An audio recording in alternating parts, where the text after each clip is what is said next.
ضروری ہوتا ہے۔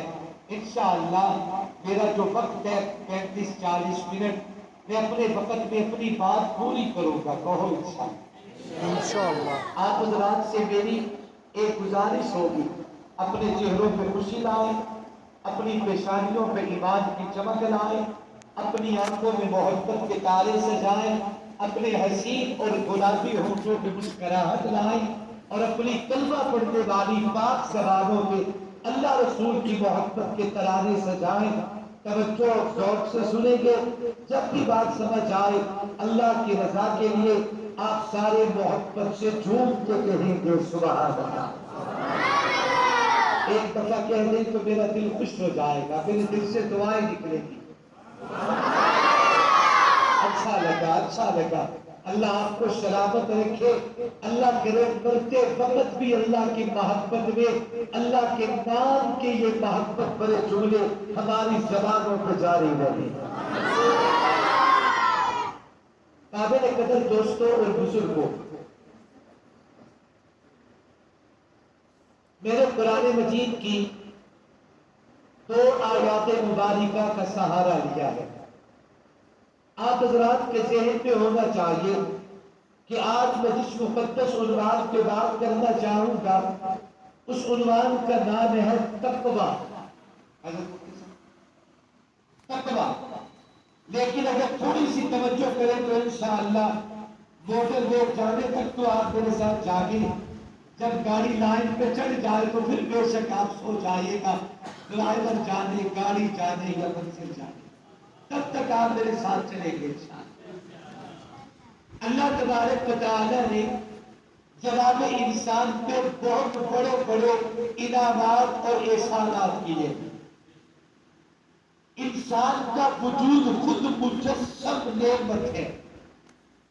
اللہ نے انسان کو جو وجود بخشا، آپ کبھی تنہائی میں بیٹھ کے سوچیں اور غور کریں، اگر اللہ ہمیں انسان پیدا نہ کرتا ہم اپنی اللہ کا کیا بگاڑ سکتے تھے؟ اللہ ہمیں جانور بنا دیتا، اللہ ہمیں پرندے بنا دیتا، اللہ ہمیں کیڑے مکوڑے بنا دیتا، اللہ ہمیں پتھر بنا دیتا، اللہ ہمیں درخت بنا کے زمین کے سینے پہ گاڑ دیتا، لوگ ہماری مورتیاں بناتے، ہم اپنی اللہ کا کیا بگاڑ سکتے تھے؟ میرے مالک نے کتنا بڑا کرم کیا، ہمیں انسان بنایا۔ سبحان اللہ، ذرا ذوق سے بولیے۔ کتنا بڑا کرم کیا کہ رب تعالیٰ نے ہمیں انسان بنایا، اور انسان بھی ناقص نہیں کامل بنایا ہے۔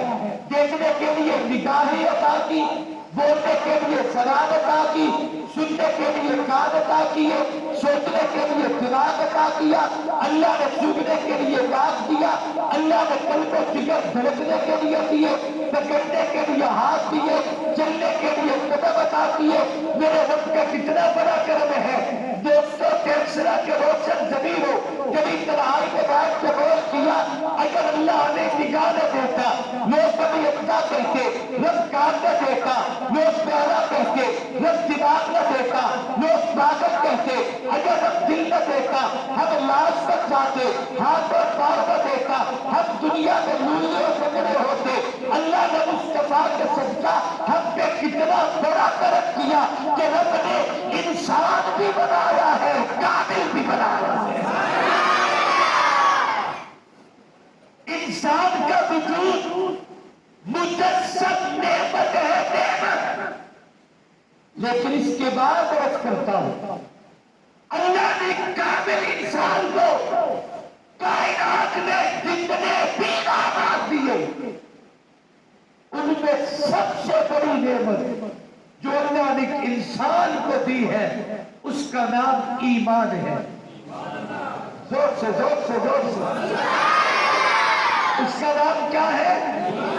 اگر میں ایمان کی تشریح کروں تو کہتے جائے اللہ کو ایک ماننا ایمان ہے، وحدہ لا شریک ماننا ایمان ہے، عبادت کے لائق ماننا ایمان ہے، کائنات کے رب ماننا ایمان ہے، اسے کائنات میں لا شریک ماننا ایمان ہے، انبیاء کے بعد کا ایمان ہے، زہرا کے بابا کی ختم نبوت کا اعتراف کرنا ایمان ہے، صدیق کی صداقت کے بعد کا ایمان ہے، فاروق اعظم کی عبادت کے بعد کا ایمان ہے، عثمان غنی شہزاد کے بعد کا ایمان ہے، حیدر عباس کی شجاعت کے بعد کا ایمان ہے، اصحاب رسول کے بعد کا ایمان ہے، اہل بیت کے بعد کا ایمان ہے۔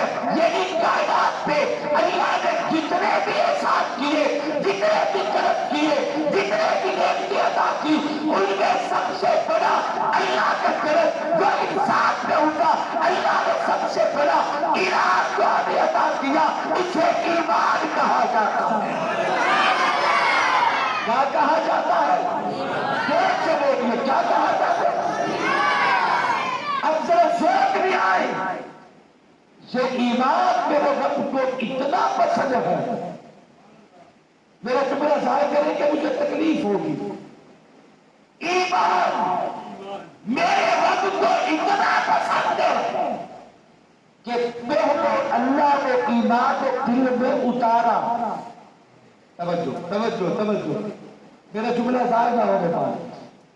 ایمان میرے رب کو اتنا پسند ہے کہ پہلے اللہ نے ایمان دل میں اتارا، پھر اسے سامنے بٹھایا، پھر اللہ اس ایمان کی وجہ سے اتنا خوش ہوا کہ رب نے ایمان دل میں اتار کے سامنے بٹھا کے چہرہ دیکھ کے خود ہی کہنا شروع کر دیا، یا ایھا الذین آمنوا۔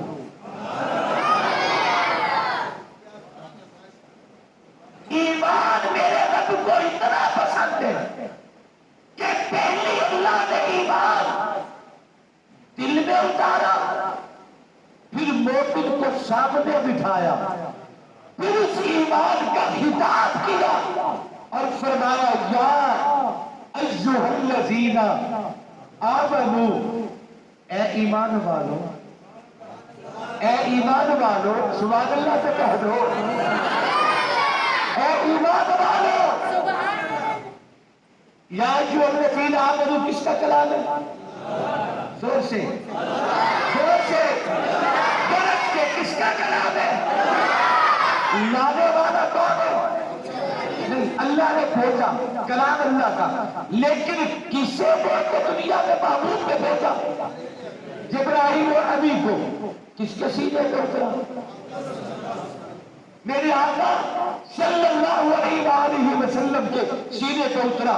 اب ذرا توجہ سے بات سمجھنا، رب نے قرآن اتارا تو کہا یا ایھا الذین آمنوا، جبریل قرآن لائے تو کہا یا ایھا الذین آمنوا، میری آقا نے قرآن لیا تو فرمایا یا ایھا الذین آمنوا۔ بابا ایک سوال کرتا ہوں، جب رب قرآن دے کے آمنوا کہہ رہا تھا تب حضور کی مجلس میں موجود نہیں تھا، جب جبریل قرآن لا کے یا ایھا الذین آمنوا کہہ رہے تھے تب نبی کی مجلس میں آپ موجود؟ بولو بولو بولو۔ جب آقا ایمان والوں کا ایمان کا خطاب دے کے پکار رہے تھے تب مصطفیٰ کی مجلس میں اور آپ موجود نہیں تھے۔ آؤ سارے مل کے تلاش کریں وہ کون تھے جنہیں نبی کے قدموں میں بٹھا کے رب بھی آمنوا کہتا ہے، جبریل بھی آمنوا کہتا ہے، مصطفیٰ بھی آمنوا کہتا ہے۔ میں تو نہیں تھا، آپ تو نہیں تھے، کن کا چہرہ دیکھ کے رب بھی آمنوا کہتا ہے، کن کا چہرہ دیکھ کے جبریل بھی آمنوا کہتا ہے، کس کا چہرہ دیکھ کے مصطفیٰ بھی آمنوا کہتے ہیں؟ آؤ تلاش کریں وہ کون لوگ تھے، اگر دل کرے تو آؤ تمہیں مدینے لے چلو۔ کوئلے بیٹھے تھے، ٹیکس لانے کا سمجھ آ رہی ہے؟ آؤ تمہیں مدینے لے جاؤ اور نبی کی مجلس میں دکھاؤ وہ کون لوگ تھے جنہیں رب بھی آمنوا کہتا ہے، جبریل بھی آمنوا کہتے ہیں، میرے آقا بھی آمنوا کہتے ہیں۔ اگر تیری نگاہ چندیا نہ جائے، تیری نظر کمزور نہ ہو، تجھے پورا دکھائی دے تو میں تجھے نبی کی مجلس میں بیٹھا ابو بکر دکھاتا ہوں، تجھے نبی کے قدموں میں بیٹھا فاروق دکھاؤ، تجھے نبی کے قدموں میں بیٹھا عثمان دکھاؤ، تجھے نبی کے قدموں میں بیٹھا مولا علی دکھاؤ، جنہیں رب بھی آمنو کہتا ہے، جبرائیل بھی آمنو کہتا ہے، میرا محمد بھی آمنو کہتا ہے۔ میں مومن ہوں یا نہیں؟ میں یہ ابو بکر شاہ یہ مومن ہے یا نہیں؟ اگر بنا وجہ آپ تصدیق نہیں کرتے تو میں آپ کو اپنے کلمے کا گواہ بناتا ہوں، لا الہ الا اللہ محمد الرسول اللہ، میں اقرار باللسان تصدیق بالقلب کلمہ کی ادائیگی کر چکا ہوں۔ اب بتاؤ مومن ہوں یا نہیں؟ سوچ سے آپ بھی مومن ہیں، شاہ مومن ہے، بچے مومن ہے، لا شک مومن ہے، آپ کے ایمان میں شک نہیں ہے۔ مجھے آپ مومن کہیں تو میں پکا مومن، میں آپ کو مومن کہوں آپ پکا پکے مومن، جن صحابہ کو رب مومن کہتا ہے، جن صحابہ کو جبریل مومن کہتے ہیں، جن صحابہ کو مصطفیٰ کی زبان مومن کہتی ہے، خدا کی قسم اٹھا کے کہتے ہوں یہ پوری دنیا کے شاطن الٹے لٹک جائے، صدیق کے ایمان پہ شک نہیں کیا جاتا۔ آؤ تھوڑا سا آگے چلیں، اللہ کی سب سے بڑی نعمت کا نام ایمان، ایمان کے بعد پھر کائنات میں سب سے بڑی نعمت کا نام تقویٰ ہے۔ ایمان کے بعد دھرتی پہ سب سے بڑی نعمت کا نام کیا ہے؟ زور سے بولو۔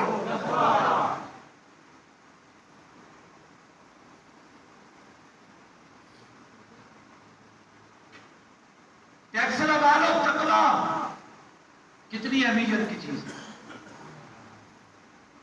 قرآن مجید میں اللہ نے ہر عمل کے نتیجے میں تقوی کو بیان کیا۔ سبحان اللہ تو کہہ دو، میری سبحان اللہ بنتی ہے، باقی جب تسی نہ بول کے خوش ہو تو کوئی گل نہیں، میں تھوڑے بولن تے بھی خوش ہاں، نہ بولن تے بھی خوش ہوں، لیکن اگر بولو گے تو میرا سینہ چوڑا ہو جائے گا، میرا دل خوش ہو جائے گا، میرا ایمان تازہ ہو جائے گا، اس لیے میرا ایمان میرے ہاتھ بلند کرے اور محبت سے جھوم کے کہہ دے سبحان اللہ۔ توجہ،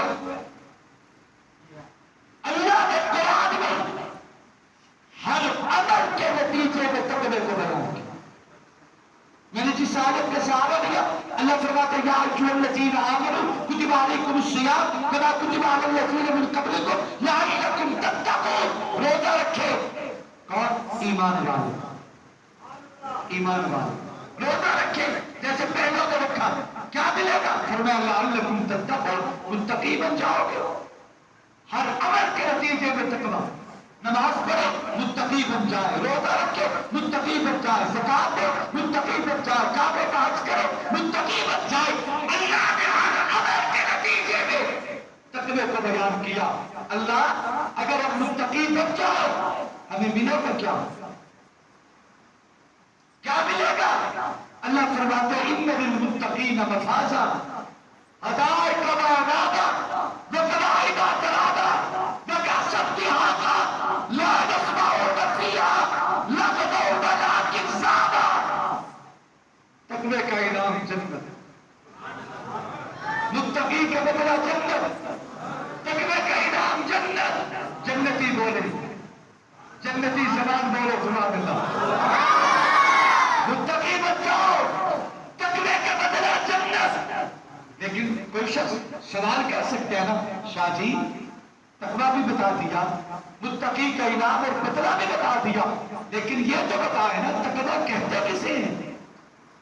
تقویٰ کی تعریف کیا ہے؟ تقوی کی شکل کیا ہے؟ آئین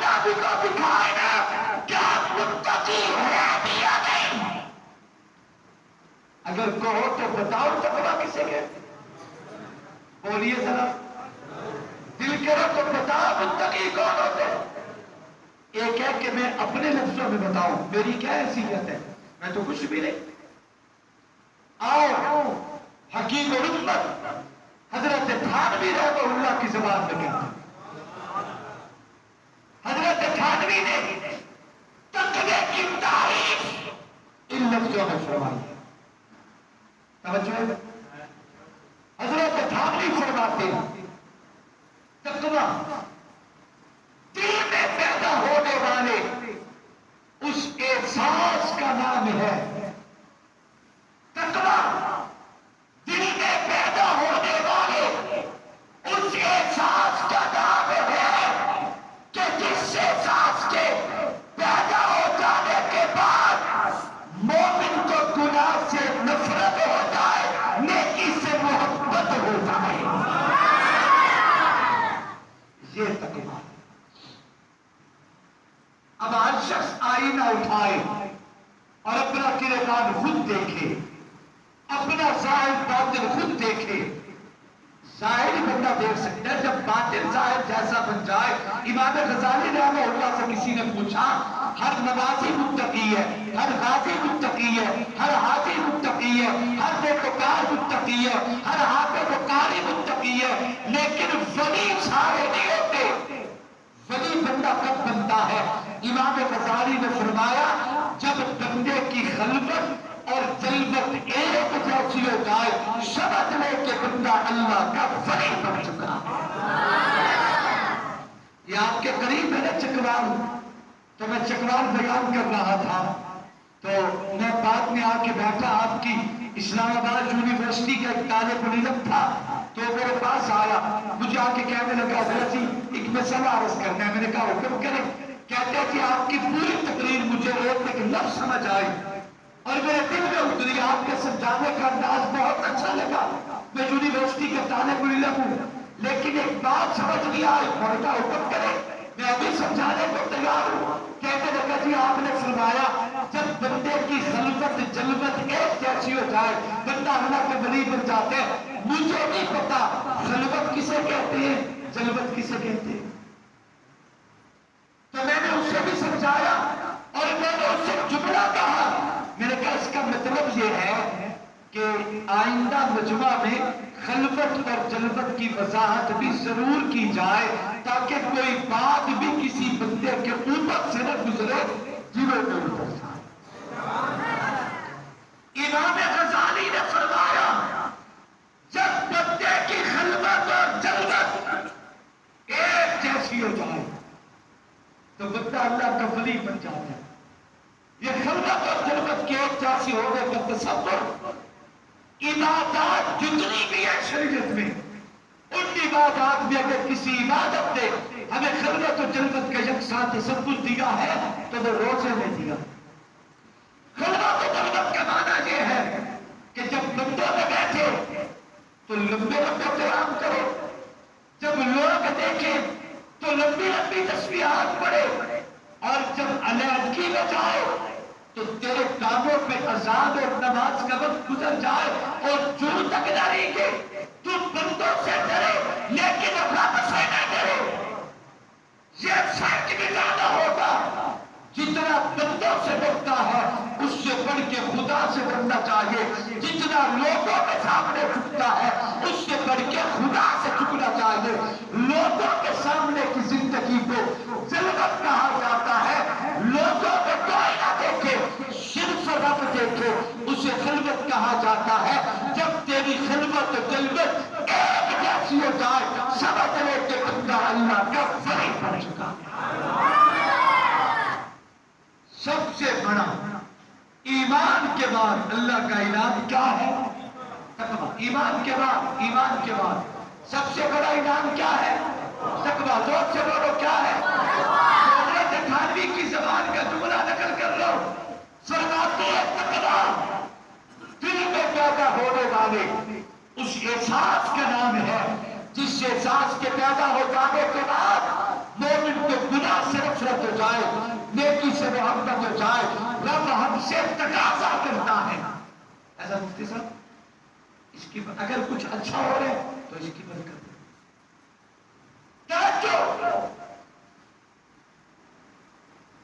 رب ہم سے تقاضا کرتا ہے کہ نماز ایسی ادا کر دیا کہ نماز پڑھنے کے بعد تجھے گناہ سے نفرت ہو جائے، نیکی سے محبت ہو جائے، روزہ پابندی ایسا رکھے کہ ہمیں گناہ سے نفرت ہو جائے، نیکی سے محبت ہو جائے، زکات ایسی ادا کرے ہمیں سود اور جھوٹ سے نفرت ہو جائے، حرام سے محبت ہو جائے، کعبے کہا جیسا کر کے آئے کہ ہمیں گناہ سے نفرت ہو جائے، نیکی سے محبت ہو جائے۔ اگر تھوڑی سی توجہ کرے تو قرآن کی ایک آیت پڑھتا ہوں، ہے توجہ؟ تھکے تو نہیں آپ؟ میری بات سمجھ میں آ رہی ہے؟ اوپر سے جا رہی ہے یا دل میں اتر رہی ہے؟ اللہ سلامت رکھے، انشاءاللہ دستے رہو، اللہ دنیا میں کسی کمینے کا محتاج نہ کرے، آمین زور سے، اللہ اپنے رب کی اطلاعی نصیب فرمائے۔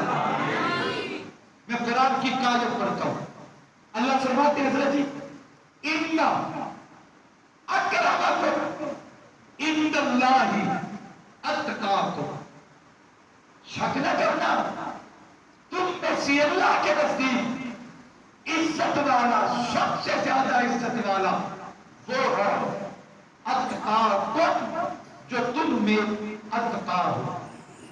متقی نہیں کہنا، یہ لوگ سمجھتے ہیں تتقوا نہیں کہہ رہا، اتقا کہہ رہا ہوں، اس میں تفصیل ہے۔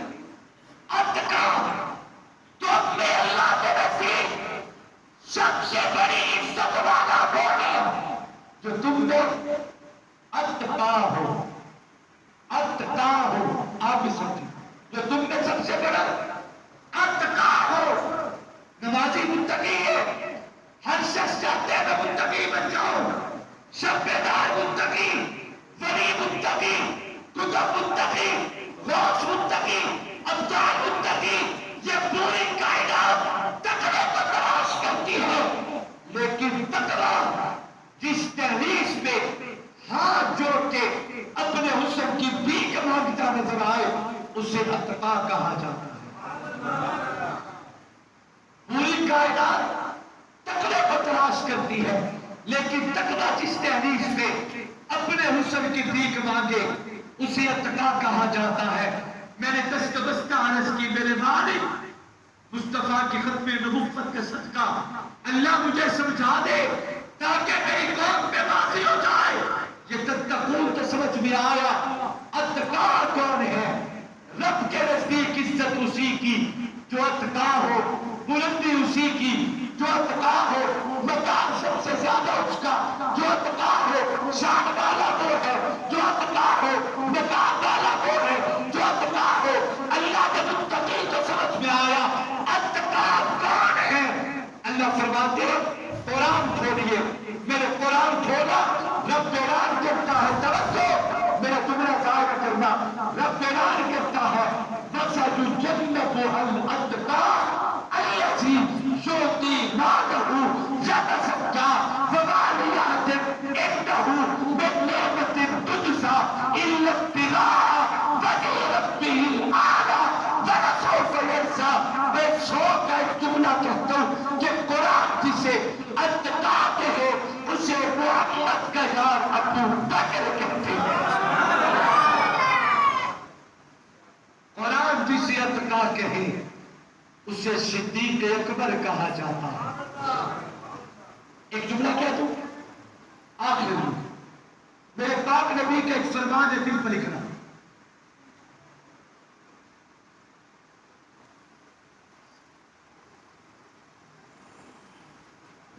ارحم امتی بی امتی ابو بکر، میری امت میں سے میری پوری امت پہ رحم کرنے والا ابو بکر صدیق ہے۔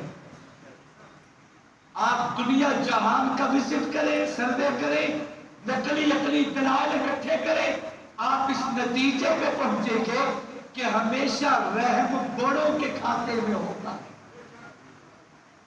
ہمیشہ رحم بڑا کرتا ہے، چھوٹا نہیں۔ میرے آقا نے دو جملوں میں امت پہ واضح کر دیا، میری امت کا بڑا ابو بکر ہے۔